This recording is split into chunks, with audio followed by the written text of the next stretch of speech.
प्रायः करके व्यक्ति व्यवहारिक जीवन में सबके बीच में रहता है, तो ऐसा होता है कुगुरु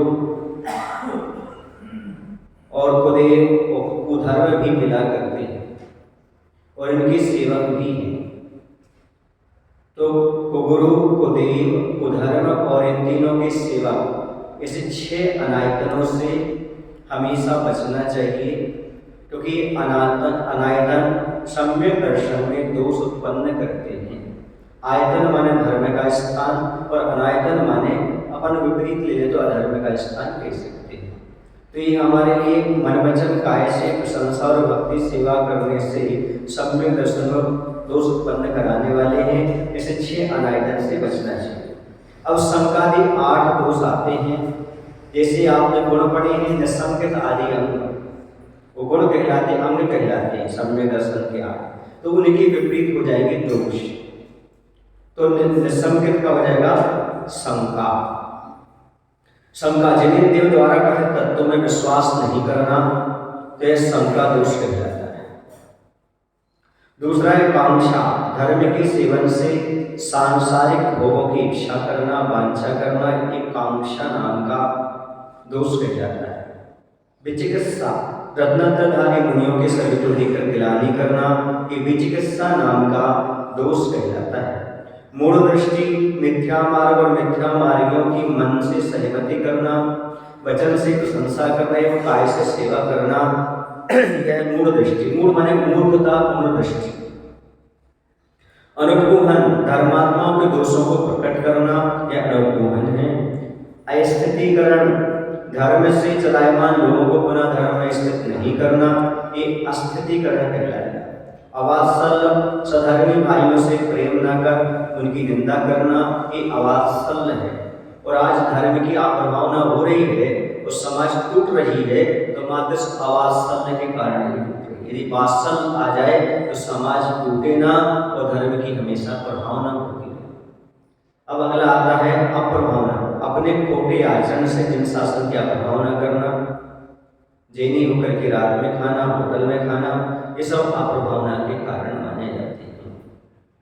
क्यों? क्योंकि आपका ऐसा उपचुकल है, धर्म जन शासन के आप अनुयायी हैं, तो ऐसे कुछ कार्य ना करें जिस ताकि लोग ये कहें अरे ये तो जैनी होकर के ऐसा करता है। तो भजन नहीं बनाने लगे लोग, जैनी होकर पानी न छाना, ऐसा बोलते ना। तो इस प्रकार से ऐसे कार्य नहीं करना, यदि करते हैं तो अप्रभावना आता है। तो ये संकादि सम्यक दर्शन के 8 दोष हैं। इसके विपरीत निसंकित, निकांक्षित, निर्चिकित्सा और दृष्टि और स्थितिकरण, वात्सल्य, प्रभावना, ये सम्यक दर्शन के 8 अंग हो जाते हैं। तो 8 अंगों को प्राप्त करें, इन दोषों को छोड़ें। सम्यक दर्शन के और भी अन्य ग्रंथों में 8 गुण बताए हैं। सम्यक, निर्वेग, निंदा, गर्भा, औषम, भक्ति, वात्सल्य, अनुकंपा। सम्यक हम पहले समझा चुके हैं, संसार की गतों से हमेशा डर कर रहना और धर्म के प्रति अनुराग रखना, ये सम्यक है। निर्वेग माने भोगों में अनासक्ति होना, भोगों से थोड़ा सा विरक्त रहना। निंदा, अपने दोषों की निंदा करना। गर्हा, गुरु के समीप अपने दोषों को प्रकट करना। निंदा और गर्हा में अंतर यह है कि स्वयं जो अपने दोषों की आलोचना कर लेते हैं स्वयं, वो कहते हैं निंदा, और गुरु के समीप जाकर अपने दोष बताना, ये कहलाता है गर्हा। उपशम, क्रोध आदि में कारों को शांत करना। भक्ति, पंचपरमेष्टि में अनुराग रखना। वात्सल्य, साधर्मियों के प्रति प्रीति भाव रखना। अनुकंपा, सभी प्राणियों पर दया भाव रखना। सम्यक दृष्टि जीव कहाँ कहाँ उत्पन्न नहीं होता। यदि जीव के पास सम्यक दर्शन है तो सोचो उसके लिए कितना अच्छा फायदा हो जाता है। व्यक्ति यही नहीं कर पा रहा और डरता है, मिथ्यात्व में चला जाता है, देवी देवता को पूजने चला जाता है, कुल देवता के पीछे पड़ जाता है। जबकि आचार्य कहते हैं सम्यक दर्शन भी हो गया तो आपको कहाँ कहाँ जाना नहीं होगा। सम्यक दृष्टि जीव नरक, त्रयंच, भवनत्रक देव, नपुंसक, स्त्री पर्याय, नीच कुल, विकलांग, अल्पायु, एक इंद्रिय, विकल चतुष्क और दरिद्रता को प्राप्त नहीं होते। समझ में आ रहा? यदि देवशास्त्र को सच्चा श्रद्धान हो गया, जीवारी सात तत्व को सच्चा श्रद्धान हो गया तो नरक नहीं जाना, त्रयंच भी नहीं, भवनत्र देवों में नहीं, जाओ तो बेमान देव ही बनोगे। नपुंसक पर्याय में नहीं, स्त्री पर्याय में नहीं, नीच कुल में नहीं, कभी विकलांग नहीं होगी, अल्पायु नहीं होगी। अल्पायु से हमें तात्पर्य लेना 8 वर्ष अंतर्मुख से कम आयु अल्पायु कहलाती है। यदि 8 वर्ष अंतर्मुख हो गई आपकी तो वह अल्पायु नहीं मानी जाती। हाँ, क्योंकि समय दर्शन की योग्यता उसमें आ जाती है। एक इंद्रिय पर्याय में जन्म नहीं होता और विकल्प चतुष्क में भी जन्म नहीं होता, 2 इंद्रिय, 3 इंद्रिय, 4 इंद्रिय और संगी पंचेंद्रिय में, और कभी दरिद्रता को प्राप्त नहीं होता, वह कभी निर्धन नहीं होता सम्यक दृष्टि। फिर अब ये बात अलग है, आजकल की निर्धनता समझ में आ रहा है, इसका संतोष नहीं है वो निर्धन है, जो संतोषी है वह कभी निर्धन नहीं है। जैसे लालसा लोभ है, ऐसी पर्याय को जन्म नहीं लेता, वो अच्छी पर्याय है, भले धन कम हो पर कभी मन से तन से वह निर्धनता का अनुभव नहीं करता, जितना उसमें संतुष्टि का अनुभव करता है। सम्यक दृष्टि नारकी और त्रियंची भी होता है, जैसे कि प्रश्न 16 में कहा है। वो क्यों होता है? क्योंकि पहले आयु मान ली होती वो होता है। कौन? जिसने पहले आयु मान ली होती वो होता है। जैसे किसी त्रियंचायु और नरकायु का आश्रय कर लिया और संकल्प प्राप्त किया तो आयु थोड़ी छूटेगी, तो नपुंसक वेद में भी जाना पड़ेगा, क्योंकि नरकों में तो एक ही वेद है, कौन सा? इस अपेक्षा से नपुंसक वेद भी मिलेगा। लेकिन पहले आयु मान ली है तो बाद में संवसन प्राप्त किया, और जिसने संवसन प्राप्त कर लिया फिर आयु मानेगा तो देवायु ही मानेगा। ये नियम सम्यक दृष्टि क्या क्या प्राप्त करता है? अभी क्या नहीं प्राप्त करता था ये बताया, अब क्या प्राप्त करता है? देवों में श्रेष्ठ पद इंद्र, मनुष्यों में श्रेष्ठ पद चक्रवर्ती एवं तीर्थंकर के पद को भी प्राप्त करता है। अच्छी पद मिलती है। इस बात को मैं ऐसा कहा करता हूँ, सुनना अच्छे से, पद का अर्थ वाक होता है और पद का अर्थ चरण होता है, और पद का अर्थ एक प्रकार से उपाधि भी होता है। प्रभु और गुरु के पदों को ध्यान में रखना, पदों को अर्थात उनके वाक्यों, और गुरु और प्रभु के पदों में ध्यान रखना अर्थात चरणों में, तो संसार के सारे पद मिलेंगे, एक दिन मोक्ष पद भी प्राप्त होगा। तो सम्यक दृष्टि की क्या पहचान है? आचार्य नेमिचंद जी महाराज जीवकांड ग्रंथ में कहते हैं, मिच्छतं वेदन्तो जीवो विविर्यदंसदो होति नयधं मम रोचिदिगु महुरम घोरसं जहाजरिदो। कोमट साहित्य कांड में 17 नंबर की है। अर्थ ये हुआ कि मिथ्यात्व का अनुभव करने वाला जीव विपरीत श्रद्धान वाला होता है, अर्थात 7 तत्वों पर उसका विपरीत श्रद्धान रहता है। जैसे पित्त ज्वर से युक्त जीव को मधुर रस भी रुचिकर नहीं होता। यदि किसी को पित्त ज्वर है, बुखार है, तो उसके लिए मधुर रस भी अच्छा नहीं लगता, दूध भी कड़वा लगता है। वैसे मिथ्या दृष्टि जीव को यथार्थ धर्म रुचिकर नहीं होता। ये मिथ्या दृष्टि की पहचान है। आएगा मंदिर के सामने से निकल जाएगा, अपने परिजनों को छोड़ भी जाएगा, प्रवचन सभा में छोड़ जाएगा, लेकिन अंदर प्रवेश नहीं। ये मिथ्या दृष्टि की पहचान है। अर्थात इस गाथा से स्पष्ट हो जाता है कि धर्म जिसे अच्छा लग रहा है वह सम्यक दृष्टि है। अब ये मान करके चले, क्योंकि मिथ्यात्व के ज्वर से ग्रसित व्यक्ति के लिए धर्म अच्छा नहीं लगता। विशेष जो अपनी प्रशंसा के साथ दूसरे की निंदा नहीं करते, ना तो अपनी प्रशंसा करें और न दूसरे की निंदा करें, वो सम्यक दृष्टि है। क्योंकि जो अपनी प्रशंसा के साथ दूसरे की निंदा करते हैं तो वे नीच गोत्र का बंध करते हैं, और नीच गोत्र का बंध दूसरे गुण स्थान तक ही होता है। अतः सभी अपनी प्रशंसा के साथ पर की निंदा करने वाला सम्यक दृष्टि नहीं हो सकता। सम्यक दृष्टि हो तो समझो, कभी अपनी किसी के साथ प्रशंसा नहीं करना सामने, और कभी किसी की निंदा नहीं करना, वरना आप दूसरे गुण स्थान तक पहुंच जाओगे। दूसरे गुण स्थान में अनंतानुबंधी का सहायक होने आ जाता है और नियम से मिथ्यात्व में जाता है। इसलिए अपना सम्यक दर्शन बनाए रखना चाहते हो तो कभी किसी की निंदा नहीं करना और अपनी कभी प्रशंसा नहीं करना। वैसे अपनी प्रशंसा करने का अर्थ है योग्यता का अभाव और उन्नति में रोड़ा पैदा करना है। इसलिए अपनी प्रशंसा नहीं करना चाहिए। कि सम्यक दर्शन से कौन सा सम्यक दर्शन उत्पन्न होता है, ये समझने की आवश्यकता है। प्रथमोपम सम्यक दर्शन से क्षयोपम सम्यक दर्शन उत्पन्न होता है। द्वितीयोपम सम्यक दर्शन से क्षयोपम सम्यक दर्शन उत्पन्न होता है। क्षयोपम सम्यक दर्शन से द्वितीयोपम सम्यक दर्शन एवं छायक सम्यक दर्शन दोनों उत्पन्न होते हैं।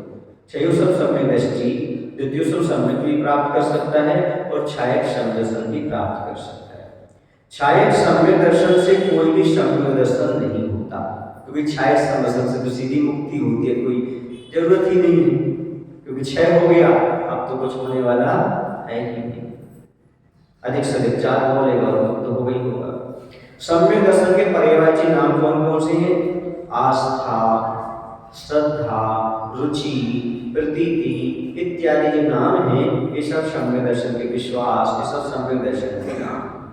अपन को समझना है सम्यक दर्शन मिथ्या दर्शन के आधार पर जीवों का आवागमन एक गति से दूसरी गति में। तो ये हमने सम्यक दर्शन पढ़ा। अब थोड़ा मिथ्या समझ लें, मिथ्या क्या है, पुस्तक में नहीं मिलेगा, आप तो सुनते रहिए, ठीक है ना। मिथ्यात्व किसे कहते हैं? तो मिथ्यात्व जीवादि तत्वों का श्रद्धान नहीं होना या विपरीत श्रद्धान होना सो मिथ्यात्व कहलाता है। सच्चा श्रद्धान न होकर के विपरीत या मिथ्या श्रद्धान हो, उसका नाम मिथ्यात्व है। उत्पत्ति की अपेक्षा मिथ्यात्व के 2 भेद होते हैं। एक है गृहीत मिथ्यात्व और दूसरा है अगृहीत मिथ्यात्व। जैसे आपने पढ़ा था सम्यक दर्शन में उत्पत्ति की अपेक्षा कौन कौन से निसर्गज और अधिगमज, है ना। इसी प्रकार से यहाँ पर गृहीत अगृहीत हो जाते हैं। गृहीत माने दूसरे के उपदेश से ग्रहण किया हुआ, अगृहीत मिथ्यात्व मतलब जो दूसरे के उपदेश के बिना आपने स्वयं उसको ग्रहण किया, ये कहलाएगा अगृहीत मिथ्यात्व। अब मिथ्यात्व के 5 भेद और होते हैं। एकांत, विपरीत, संशय, विनय या वैनिक और अज्ञान, ऐसे 5 मिथ्यात्व होते हैं। तो पहला जो मिथ्यात्व था एकांत, वस्तु अनेक धर्मात्मक है लेकिन किसी एक धर्म को पकड़ कर कहना वस्तु ऐसी ही है, ये कहलाएगा एकांत मिथ्यात्व। जैसे आत्मा नित्य भी है अनित्य भी है, लेकिन ये कहना आत्मा तो मात्र नित्य ही है, ही जहां पर आ गया समझो एकांत मिथ्यात्व हो गया। विपरीत मिथ्यात्व किसे कहते हैं? वस्तु स्वरूप की विपरीत श्रद्धा करने को विपरीत मिथ्यात्व कहते हैं। जैसे परिग्रही को निर्ग्रंथ साधु जैसा स्वीकार करना, हिंसा को धर्म मान करके चलना, ये सब विपरीत हो जाएगा। संशय, निश्चय न कर पाना, अर्थात विरुद्ध 2 कोटि की उसमें श्रद्धा बना करके चलना। जैसे कि अहिंसा में धर्म है कि नहीं, ऐसा संशय बना रहना, ये संशय मिथ्यात्व। फिर आता विनय मिथ्यात्व या वैनिक मिथ्यात्व, सभी धर्मों और सभी देवताओं को एक समान मानना, यह कहलाएगा वैनिक मिथ्यात्व।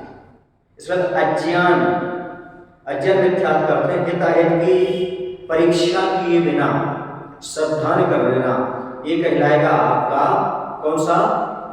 अज्ञान मिथ्यात्व कहलाएगा। अब सम्यक मिथ्यात्व के बारे में अपन ने जान लिया। अपन समझेंगे कि सम्यक दृष्टि व मिथ्या दृष्टि के आधार पर जीवों का चारों गतियों में आना जाना, उसको तो बंद रखिए आप, उसमें कहीं भी नहीं मिलेगा ये प्रकरण, आप तो समझ लो बस, ठीक है। तो सबसे पहले अपन चलते हैं, पहली गति कौन सी है? नरक गति।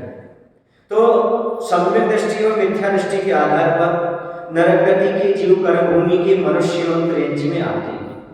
एक नियम है मात्र, समझ लीजिएगा। कोई भी नरक से जीव आएगा, चाहे सम्यक दृष्टि या चाहे मिथ्या दृष्टि, वह कर्मभूमि का मनुष्य त्रेंची बनेगा। क्या बनेगा? क्योंकि नारकी नहीं बन सकता, नारकी देव नहीं बन सकता, ठीक है। तो बनेगा तो क्या बनेगा? मात्र कर्मभूमि, भोगभूमि नहीं जा सकता, मात्र कर्मभूमि का मनुष्य और त्रेंच ही बनेगा। अब इसे समझना है कि त्रेंच गति में 7 नरकों के जीव मिथ्या दर्शन के साथ ही जन्म लेते हैं। त्रेंच गति में 7 नरकों के जीव मिथ्या दर्शन के साथ ही जन्म लेते। कौन सी गति में?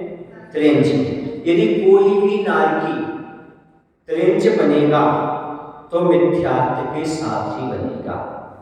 और मनुष्य में प्रथम नरक के जीव क्षयोश्रम सम्यक दर्शन या छायक सम्यक दर्शन या मिथ्या दर्शन के साथ जाते हैं। आया समझ में? त्रेंच मतलब नियम हो गया, कोई भी नारकी त्रेंच बनेगा तो मिथ्यात्व के साथ ही बनेगा। अब मनुष्य में कोई जन्म ले रहा है तो प्रत्येक नरक का विभाजन किया जाएगा। प्रथम नरक से कोई जीव आकर के मनुष्य बन रहा है तो वह दो सम्यक दर्शन लेकर आ सकता है, छायोश्रम सम्यक दर्शन और छायक सम्यक दर्शन। जैसे राजा सैनिक है वो छायक सम्यक दर्शन लेकर के आएंगे, समझ गए आप लोग कि नहीं? और मिथ्या दर्शन के साथ भी आ सकता है। अब द्वितीय नरक से छठवें नरक तक की बात, ये पहले नरक की बात हो गई। अब द्वितीय नरक से छठवें नरक तक के जीव छायो समेत सम्यक दर्शन मात्र एक सम्यक दर्शन के साथ आ सकते हैं, बाकी मिथ्या के साथ तो रास्ता खुल नहीं है। एक ही सम्यक दर्शन रहेगा, कौन सा? छायो सम्यक। क्यों? क्योंकि प्रथमोसम सम्यक दर्शन के साथ मरण नहीं होता। अब सातवें नरक के जीव मनुष्य गति में आते ही नहीं, मात्र त्रेंची बनते हैं। समझ में आ रहा आपको कि नहीं? और आपको पता है मात्र मिथ्या दृष्टि को त्रेंची बनते हैं। कौन से नरक से निकले हुए? सात नरक से। त्रेंच कभी बनेगा तो संदर्शन के साथ संभव ही नहीं है, और सात नरक से तो संभव ही नहीं है। और उपशम सम्यक के साथ कभी मरण नहीं कंडीशन। यहाँ पर एक विशेष बात जानने की है कि प्रथम नरक से छठवें नरक तक के नारकी दूसरे गुणस्थान में मरकर गर्भज मनुष्य व सैनी गर्भज त्रेंच गति में आ सकते हैं।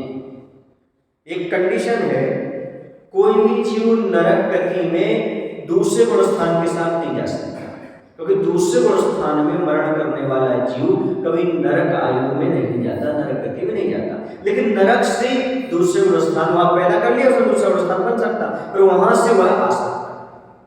समझ गए ना? नरक से आ तो सकता है, लेकिन नरक में जा नहीं सकता दूसरे गुणस्थान के साथ।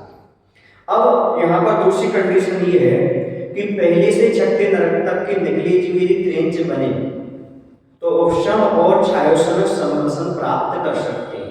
यहाँ पर जब उन्होंने उत्पन्न तो होंगे मिथ्या के साथ, सातों नरकों से निकला जीव यहाँ पर जो है वह किसके साथ जन्म लेगा? मिथ्यात्व के साथ। लेकिन अभी त्रेंच आ गया, यहाँ पर जन्म ले लिया, अब वह पहले से यदि छठे नरक तक का है, सात में को छोड़ करके पहले छठे तक का है, तो दो प्रकार के समदर्शन प्राप्त कर सकता है। कौन सा? क्षयोश्रम सम्यक दर्शन प्राप्त कर सकता है, उपशम समदर्शन प्राप्त कर सकता है। एवं यदि मनुष्य में जन्म लेता है तो तीनों प्रकार के समदर्शन प्राप्त कर सकता है। कहां से निकला हुआ? पहले से छठे नरक से निकला हुआ। सातवें नरक का निकला हुआ जीव कोई भी सम्यक दर्शन प्राप्त नहीं कर सकता, क्योंकि क्रूर परिणामी मिथ्या दृष्टि ही रहेगा वह जीवन भर। सप्तम नरक से निकला हुआ जीव। अब समझते हैं आना। अब सम्यक दर्शन में मिथ्या दर्शन के आधार पर नरक गति में मनुष्य व त्रेंच के जीवों का आना। अब नरक में आना हो रहा है, अभी नरक से जाना हो रहा था मनुष्य त्रेंच में, अब मनुष्य त्रेंच से नरक में जाना हो रहा है, तो मात्र मनुष्य गति के पूर्वबद्धायुष समझ लो पहले, जिसने पहले आयु को बांध लिया है, जिसने पहले नरक आयु को बांध लिया है, ऐसा कहलाता पूर्वबद्धायुष को। कृतकृत वेदक, कृतकृत वेदक कल समझाया था, जो छायक सम्यक दर्शन की अभिमुख वह क्या कहलाएगा? कृतकृत वेदक। एवं छायक सम्यक दृष्टि प्रथम नरक तक एवं मिथ्या दृष्टि सातों नरकों में आती है। आया समझ में आपको? क्या समझ में आया? यदि कोई जीव मनुष्य गति का है और पहले उसने नरक आयु बांध ली है तो ऐसा कृतकृत वेदक और छायक सम्यक दृष्टि प्रथम नरक तक जाता है, किंतु मिथ्या दृष्टि सातों नरकों में आ सकती है। अब प्रथमोसम सम्यक्त के साथ मरण होता नहीं है, विशेष कथन पूर्व में हो चुका है। त्रेंच गति के जीव सातों नरकों में मिथ्या दर्शन के साथ ही आते हैं। ये नियम हो गया। क्या नियम हुआ? अभी कंडीशन मनुष्य की बताई थी। अब इसकी त्रेंच की क्या कंडीशन हो गई कि त्रेंच गति के जीव सातों नरकों में मिथ्या दर्शन के साथ ही जाते हैं। और एक नियम तो आपने पढ़ा है, बताया अभी हमने कि दूसरे पुरस्कार के साथ कोई भी नरक गति में नहीं जाता। इतनी व्यवस्था यहाँ पर हो गई। क्या व्यवस्था हो गई? कैसे बोलो? नहीं है समझो। कोई यहाँ से मनुष्य है, अब सम्यक दृष्टि नरक कैसे जाएगा? तो पहले उसने नरकायु मान क्या मान ली? पहले उसने पर उसने सम्यक दर्शन प्राप्त किया। ऐसा मनुष्य जो है वह कृतकृत वैराग्य छायक सम्यक दृष्टि प्रथम नरक तक ही जाएगा। समझ गए ना? और बाकी तो मिथ्या दृष्टि सातों नरकों में जा सकते, कोई बाधा नहीं। मान लो यहाँ पर 600 सम्यक दृष्टि है, उस तीसरी चौथी आदि नरक में जाना है, समझ छूट जाएगा, मिथ्या के साथ ही जाएगा। आगे समझ में? इसे तीर्थंकर प्रकृति का बंध किया है और 600 सम्यक दृष्टि है, और यदि उन्होंने पहले नरकायु मान ली तो उनका मरण के समय सम्यक दर्शन छूट जाएगा।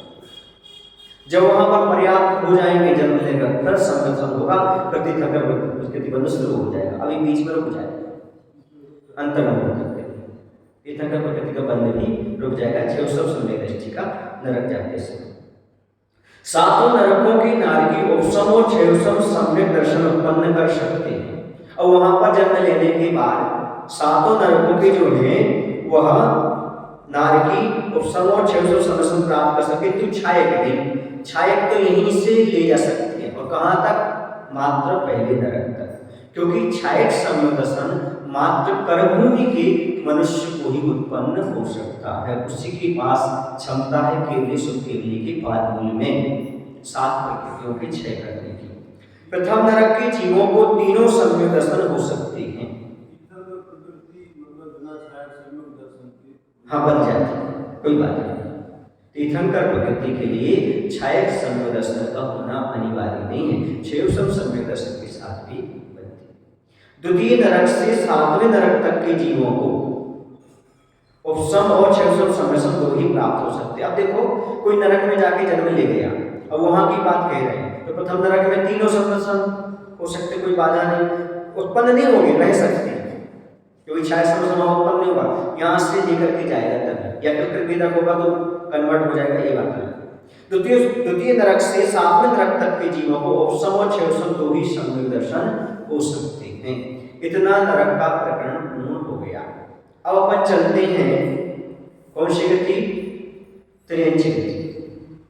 त्रियंच गति सम्यक दृष्टि और मिथ्या दृष्टि के आधार पर त्रियंच गति से जीवों का आना जाना। पुस्तक तो बिल्कुल मत देखो, वहां है ही नहीं आपके पास, आप तो सुनिए अच्छे से। त्रियंच गति में बात अपन लेकर चलते हैं, तो त्रियंच गति से मरकर जीवों का सम्यक दृष्टि मिथ्या दृष्टि के आधार पर अपन देखते हैं, तो नरक गति में कर्म भूमि की कोई भी सम्यक दृष्टि त्रियंच नरक में नहीं जाती। आया समझ में? क्या कह रहे हैं? कर्म भूमि का कोई भी सम्यक दृष्टि त्रियंच नरक में नहीं जाते, क्योंकि त्रियंच की कर्म भूमि का जो त्रियंच होता है उसका छायक समसन होता नहीं, जो भी उसका समसन होगा वो छूट जाएगा जब नरक जाने लगेगा। इसलिए कोई भी त्रियंच सम्यक दर्शन के साथ नरक नहीं जाएगा। एवं मिथ्या दृष्टि सातों नरकों में जा सकती है। कोई भी त्रियंच है वह जा सकता है मिथ्या दर्शन के साथ सातों नरकों में। भोगभूमि की त्रियंच नरक गति में जाते नहीं है, क्योंकि भोगभूमि के तो मात्र देवायु का ही आश्रय करते हैं। सातों नरकों में उपशम 600 सम्यक दर्शन उत्पन्न कर सकते हैं, छायक नहीं। वहां जब सातों नरकों में पहुंच जाएंगे, किसी भी नरक में से पहुंच जाएंगे, तो उसमें वह इसी प्रकार का समसन प्राप्त कर सकते हैं, है ना। लेकिन ध्यान रखना, छायक नहीं कर सकते, क्योंकि छायक तो कौन करता है? मात्र मनुष्य ही। तो वहां पर 2 समसन प्राप्त करेंगे, उपशम और 600 सम्यक दर्शन। दूसरे स्थान वाले त्रियंच नरक गति में जाते नहीं, कोई भी नहीं जाता दूसरे स्थान वाला मनुष्य त्रियंच को। अब त्रियंच गति में कर्म भूमि से कर्म भूमि के त्रियंच। अब सुनिएगा, यहाँ पर अच्छे से ध्यान रखना, ये नरक गति का प्रकरण पूरा हो गया। अब त्रियंच गति में कोई कर्म भूमि से कर्म भूमि के त्रियंच मिथ्या दर्शन के साथ ही बनते। अब यहीं का त्रियंच यहीं बने माने, कहाँ का कर्मभूमि, कर्मभूमि, तो भी वह किसके साथ बनेगा, मिथ्यार्थ के साथ। और भूभूमि के त्रियंच कर्मभूमि से मिथ्या दर्शन के साथ बनते हैं। भूभूमि के त्रियंच कर्मभूमि से मिथ्या दर्शन के साथ, यहां से कोई त्रियंची बनना चाहे तो मिथ्यार्थ के साथ भूभूमि का। भूभूमि के त्रियंच, दोनों भूमियों के त्रियंच नहीं बनते, क्योंकि भूभूमि के तो मात्र कहाँ जाते हैं, देवगति में। अब उपशम और क्षयसम संदर्शन उत्पन्न कर सकते हैं, छायक नहीं कर सकते। कोई भी त्रियंच छाया संदर्शन प्राप्त नहीं कर सकता। थोड़ी सी बात यह है कि दूसरी शासन अवस्थान वाले त्रियंच भी अग्निकायक, वायुकायक, अपर्याप्तक एवं सूक्ष्म जीवों को छोड़कर भूभूमि और कर्मभूमि के सभी त्रियंच बन सकते हैं। कोई दूसरे स्थान करती हैं कौन, त्रियंच, तो किस समय जन्म लेंगे, अग्निकायक, वायुकायक, अपकायक या अपर्याप्त, अग्निकायक, वायुकायक, अपर्याप्त एवं सूक्ष्म जीवों को छोड़ करके भूभूमि और कर्मभूमि के सभी त्रियंच बन सकते हैं दूसरे अवस्थानवर्ती, क्योंकि दूसरे अवस्थानवर्ती जीव कभी अग्निकायक, वायुकायक, अपर्याप्त और सूक्ष्म जीवों में जन्म नहीं लेती। अब मनुष्य गति में कोई त्रियंच तो मनुष्य गति में कैसे जाएगा, तो कर्मभूमि के त्रियंच कर्मभूमि की मनुष्य गति में मिथ्या दर्शन के साथ ही जाते हैं।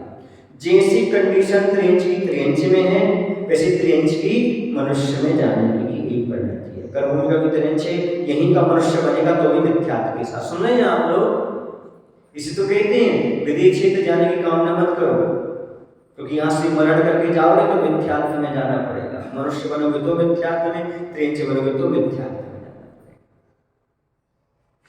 लेकिन तीनों प्रकार के समर्शन उत्पन्न कर सकते हैं, वहां आने के बाद तीनों प्रकार के समर्शन प्राप्त कर सकते हैं। कौन से, मनुष्य गति में, त्रियंच में नहीं। त्रियंच में तो मात्र उपशम और क्षय में कर सकते, लेकिन मनुष्य में से मनुष्य हुआ है वह, और त्रियंच से मनुष्य हुआ है वह, तो वह तीनों समर्शन उत्पन्न कर लेगा। एवं कर्मभूमि की त्रियंच भूभूमि की मनुष्य गति में मिथ्या दर्शन के साथ जाते हैं। ठीक है, उपशम व क्षय उत्पन्न कर सकते हैं, छायक वहां पर उत्पन्न नहीं कर सकते।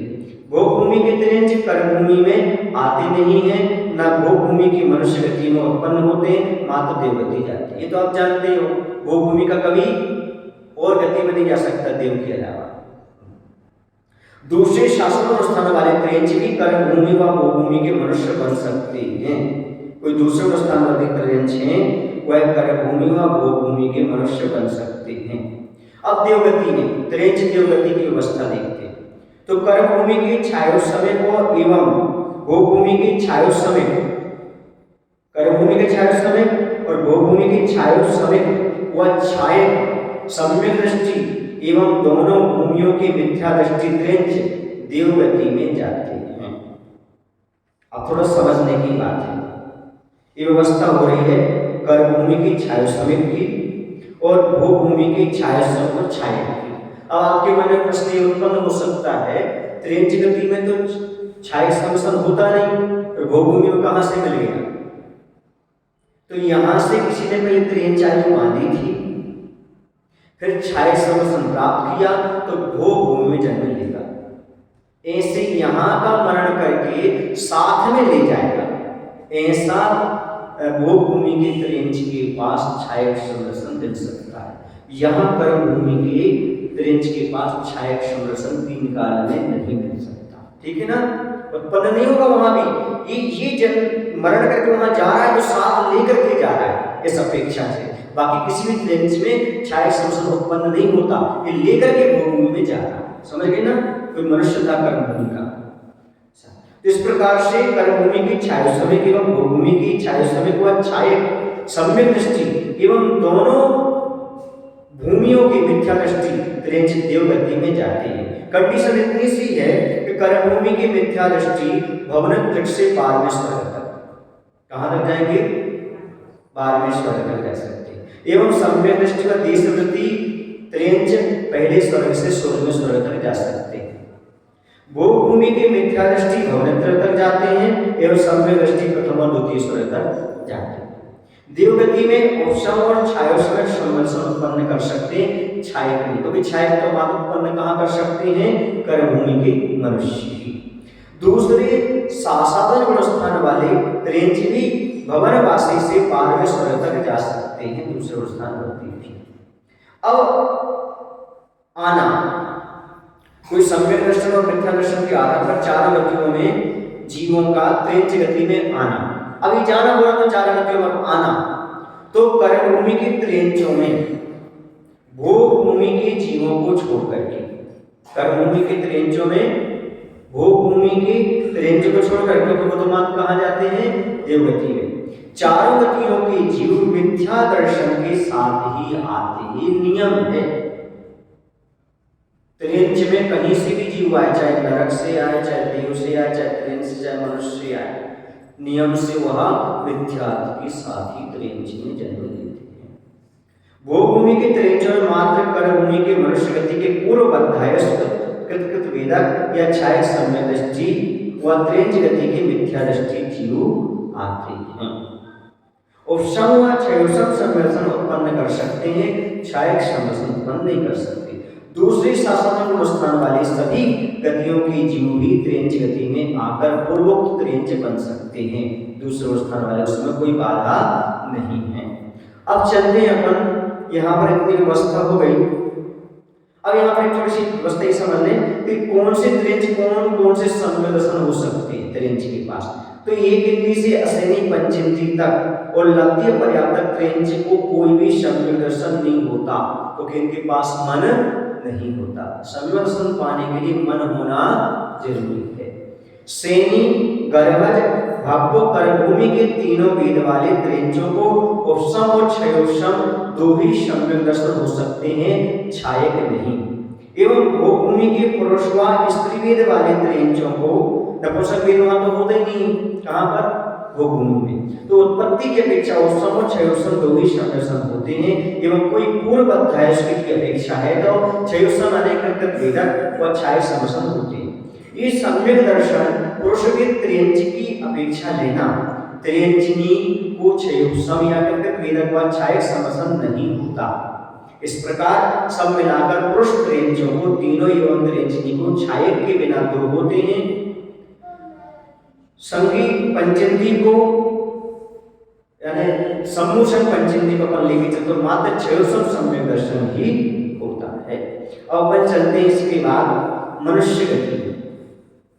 कौन सी गतियां हो गई, नरक गति हो गई और त्रेंच गति हो गई। अब मनुष्य गति में अर्थात सम्यक दृष्टि और मिथ्या दृष्टि के आधार पर मनुष्य गति के जीव सामान्य से चारों गतियों में जा सकते हैं। कौन सी गति में जा सकते हैं, चारों गतियों में जा सकते हैं। देखिए अब कैसे जाते हैं। अब नरक में कर्मभूमि की मनुष्य गति के जीव, इस कर्मभूमि की मनुष्य गति के जीव पूर्व अध्यायस्थ छायक समय की अनेक वेदक एवं छायक सम्यक दृष्टि प्रथोपशम में मरण होता नहीं है, मात्र प्रथम नरक में एवं मिथ्या दृष्टि सातों नरकों में जा सकते हैं। ये कंडीशन पहले भी बता चुके हैं। कर्मभूमि का कोई मनुष्य गति का जीव है तो पूर्व अध्याय छायक सम्यक दृष्टि यानी कर्तव्य वेदक और छायक सम्यक दृष्टि मात्र प्रथम नरक में और मिथ्या दृष्टि सातों नरकों में जा सकते हैं। सातों नरकों में उपशम क्षयोपशम सम्यक उत्पन्न कर सकते हैं, छायक नहीं। भोगभूमि के जीव नरक गति में जाते नहीं है, मात्र देव गति में ही जाते हैं। दूसरे स्थान वाले जीव नरक गति में नहीं जाते। अब ये पूरा नरक का प्रकरण हो गया। अब मनुष्य से त्रेंच गति में जाना, तो कर्मभूमि की त्रेंच गति में कर्मभूमि की मनुष्य गति के मिथ्या दृष्टि जीव जाते हैं एवं भोगभूमि के त्रेंचों में कर्मभूमि की मिथ्या दृष्टि एवं पूर्व अध्यायस्थ छायक व वेदक सम्यक दृष्टि मनुष्य गति के जीव जाते हैं। त्रेंच गति में उपशम क्षयोपशम सम्यक उत्पन्न कर सकते हैं, छायक नहीं। भोगभूमि की मनुष्य गति के जीव दोनों भूमियों के त्रेंच नहीं बन सकते, मात्र देवगति में ही जाते हैं। कंडीशन इतनी सी है कि कर्मभूमि की त्रेंच गति में और कर्मभूमि की मनुष्य गति की मिथ्या दृष्टि जीव जाते हैं, लेकिन भोगभूमि में के त्रेंचों में कर्मभूमि की मिथ्या दृष्टि भी जा सकते हैं और जिसने पहले आयु मान ली है, जैसे छायक व वेदक सम्यक दृष्टि मनुष्य गति के जीव जाते हैं। समझ गए ना, इतनी कंडीशन मात्र है। दूसरे स्थान वाले मनुष्य बनकर दोनों भूमियों की पूर्व त्रेंच गति की समान त्रेंच बन सकते हैं, कोई बाधा नहीं। अब मनुष्य गति में मनुष्य से मनुष्य में तो कर्म भूमि की मनुष्य गति में, कर्म भूमि की मनुष्य गति के मिथ्या दृष्टि की जीव आती है। मनुष्य बनोगे कर्म भूमि में तो मिथ्या दृष्टि के साथ ही। और भोग भूमि की अपेक्षा ले तो भोग भूमि की मनुष्य गति में कर्म भूमि की मनुष्य गति की मिथ्या दृष्टि और वही पूर्व अध्याय वेदक और छाया समय दृष्टि जीव जाते हैं, वही व्यवस्था ही रहेगी। कर्म भूमि की मनुष्य गति में तीनों प्रकार के समस्या उत्पन्न कर सकते हैं, किंतु भोग भूमि में उपसम और क्षयोपसम दोनों ही उत्पन्न कर सकते हैं, छाया का नहीं। भोग भूमि की जीव दोनों भोग भूमि नहीं, भोग भूमि की जीव दोनों भूमियों के मनुष्य नहीं बनते, एकमात्र वह कहाँ होते देवगति में ही जन्म लेते हैं। दूसरे स्थान वाले मनुष्य दोनों भूमियों में जन्म ले सकते, कर्म भूमि में भी और भोग भूमि में भी। अब देवगति में लेते हैं मनुष्य कहाँ तक कैसे जाता है।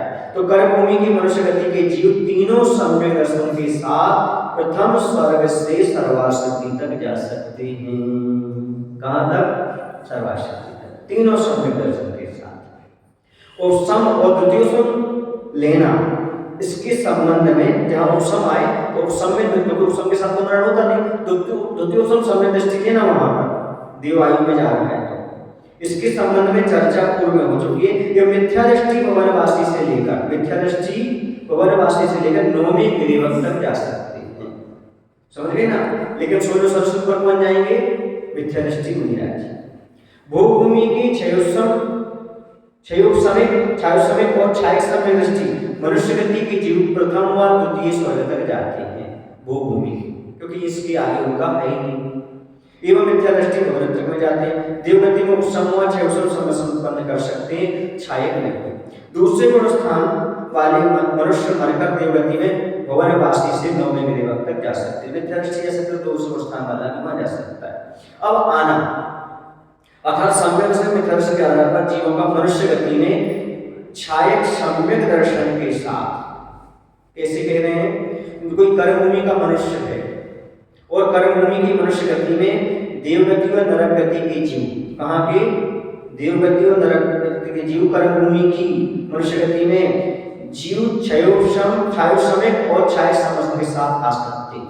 कहाँ के? देवगति के भी और नरक गति के भी। मनुष्य बनना चाह रहे हैं तो छायोपसमिक समस्त के साथ भी आ सकते हैं और छाया समस्त के साथ भी आ सकते हैं और मिथ्यात्व के साथ भी आ सकते हैं और दूसरे स्थान के साथ भी आ सकते हैं। ये पूरा खुला हुआ है, कहाँ से? नरक से और देवपर्याय से मनुष्य बनने के लिए। अब कर्म भूमि की मनुष्य और त्रेंज गति के जीव मिथ्यात्व दूसरे स्थान के साथ ही कर्म भूमि की मनुष्य गति में आते हैं। कर्म भूमि का कोई मनुष्य त्रेंज है, यदि वह मनुष्य बनना चाहता है तो मिथ्यात्व और दूसरे स्थान के साथ। भोग भूमि के जीव दोनों भोग भूमि में आते नहीं, ये तो नियम ही है। भोग भूमि की मनुष्य गति में मात्र कर्म भूमि के पूर्व अध्याय वेदक छाया समय दृष्टि और मिथ्या दृष्टि में दूसरे स्थान वाले जीव जाते हैं भोग भूमि की। सुने ना, भोग भूमि की मनुष्य गति में कौन जाएंगे? तो मात्र कर्म भूमि की जिसने पहले आयु मान ली ऐसी वेदक छाया समय दृष्टि मिथ्या दृष्टि और दूसरे स्थान वाले वहां पर जाएंगे। तीसरे स्थान में मरण होता नहीं है। ऐसा कौन सी गति की व्यवस्था हो गई है? बोलो ना, मनुष्य गति की और देवगति की। अब मात्र बची अपने लिए भोग भूमि की। तो भोग भूमि की व्यवस्था बहुत सरल है। वो कैसी है? भोग भूमि से मरकर जीव मात्र देवगति में ही भवनवासी और द्वितीय स्वर्ग तक जाते हैं, हम पढ़ करके आए। अर्थात भोग भूमि मात्र कर्म भूमि की मनुष्य गति के ही गर्भज एवं त्रेंज गति के सेनी गर्भज संगी पंचेंद्री जीव ही आते हैं, ये भी अपन पढ़ के आए, शेष नहीं। एवं वहां सेनी गर्भज जीव ही बनते हैं, ये भी पक्का है। मात्र कर्म भूमि का मनुष्य और त्रेंज ही भोग भूमि में जा सकता है और भोग भूमि का मात्र देवायु में ही जा सकता है। इतनी सी पूरी कंडीशन जो आपके सामने थी ये पूर्ण हो गई, समझ गए ना। अब ये थोड़ा सा समझ लें कि भोग भूमि की सम्यक दृष्टि और मिथ्या दृष्टि दोनों प्रकार के जीव मरण कर देवगति में जाते हैं। क्षयोपसम और छाया सम्यक दृष्टि प्रथम और द्वितीय स्वर्ग में जन्म लेते हैं। मिथ्या दृष्टि व दूसरे स्थान वाले भवनत्व में जन्म लेते हैं। उपसम और क्षयोपसम सम्यक दर्शन उत्पन्न कर सकते हैं, छायक नहीं कर सकते। अब भोग भूमि में मात्र कर्म भूमि के मनुष्य और पूर्व अध्यायस को वेदक छाया सम्यक दृष्टि मिथ्या दृष्टि की जन्म लेते हैं। त्रेंज गति की मिथ्या दृष्टि की जन्म लेते हैं। भोग भूमि में मात्र मिथ्या दृष्टि की जन्म लेते हैं, समझ रहे ना। भोग भूमि में कौन? मात्र मिथ्या दृष्टि जन्म लेते हैं उपसम व क्षयसम संदर्शन उत्पन्न कर सकते हैं वहां जन्म लेने के बाद छाये में। दूसरे गुण स्थान वाले जीव भी भोग भूमि में जन्म ले सकते हैं। भोग भूमि के पुरुषवेद वाले जीवों को तीनों संवेदन हो सकते हैं। कहाँ पर? भोग भूमि में। जो पुरुषवेद वाले जीवों को तीनों संवेदन हो सकते हैं। मनुष्य को भाव वेद की अपेक्षा तीनों हो सकते हैं, किंतु द्रव्य वेद वाली मनुष्य को उपसम व क्षयसम दो ही संवेदन हो सकते हैं, एवं त्रिंचनी को उपसम व क्षयसम दो ही संवेदन हो सकते हैं, छायक नहीं। बाकी सब हम पहले पढ़ करके आगे बोलो। महावीर भगवान की जय। आचार्य विद्यासागर जी महाराज जी की। ये सब जानने की आवश्यकता क्यों है? इसलिए है ताकि हम सम्यक दर्शन को बरकरार बनाए रख सकें और दुर्गति से बच सकें, अच्छी गति को प्राप्त कर सकें। बोलो महावीर भगवान की जय। आचार्य विद्यासागर जी महाराज की।